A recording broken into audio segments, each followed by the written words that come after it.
Hello বন্ধুরা, আজকে তোমাদের সামনে একটি নতুন ভিডিও নিয়ে এসেছি।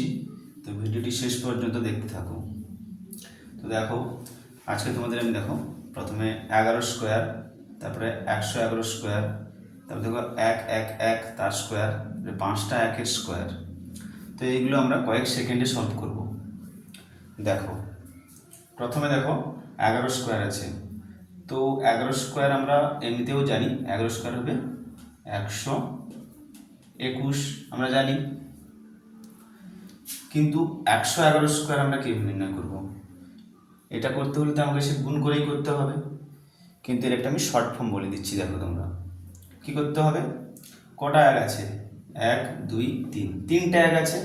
তাহলে আমরা কি করব, 1 2 3 লিখলাম। তারপরে এবার 3-এর আগে কি হয়? 2, 2-এর আগে কি হয়? 1। এটা হচ্ছে আনসার। তাহলে কি বললাম, 3টা 1-এর জন্য 3টা 1 যেহেতু 1 2 3 লিখলাম। তারপরে এবার ব্যাকে হয়ে যাবে 2 1। এটা হচ্ছে আনসার। তারপরে আবার দেখো 3-এর দিকে দেখো 4টা 1-এর স্কোয়ার আছে।